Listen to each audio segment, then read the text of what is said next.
Grief continues to plague an isolated Alberta First Nation a year after a shocking double murder. A young couple, all set to attend college together, were shot dead, allegedly by a former classmate. But as Roberta Bell reports, despite the lingering trauma, there is also hope that the victim's legacy will inspire other young people to fulfill their dreams. On this vast reserve in northern Alberta, people can drive for kilometers without passing another car.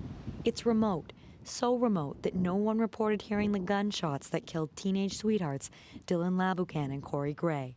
The couple lived with his parents in a small trailer in Whitefish River. They went missing on a balmy night in July of last year. Their bodies were found days later in different locations. Oh, it's just the baby.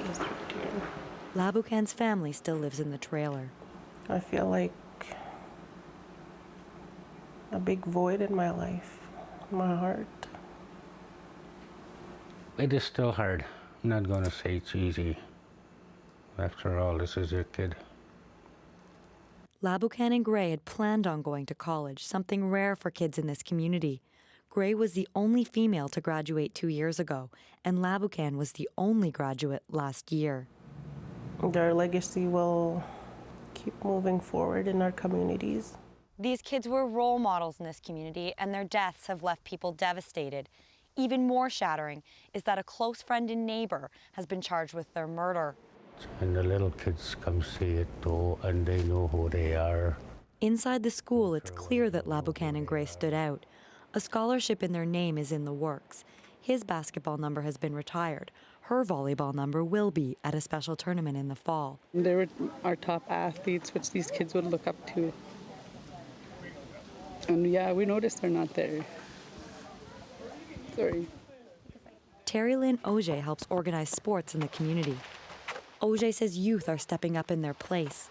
Before, They were like scattered and not knowing what to do, but since the tragedy, the community's been coming closer. In a lot of ways, that seems true, but there are still open wounds. The reserve might be big, but the population is small, and the families of the victims and the accused all still live there together. Makes it very difficult because there's multiple families involved, so that's the hard part of all this.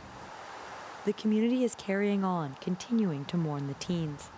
We lose a lot of people. I don't know how many funerals we've had this year alone. The sense of loss is strong. The Gray family also lost another son to murder on Christmas Day 4 years ago. But the families say their kids wouldn't want them to give up. They would want the community to heal. Yeah, I'd probably want us to keep pushing, trying every day. The parents say that's what they'll keep doing. Roberta Bell, CBC News, Whitefish Lake First Nation.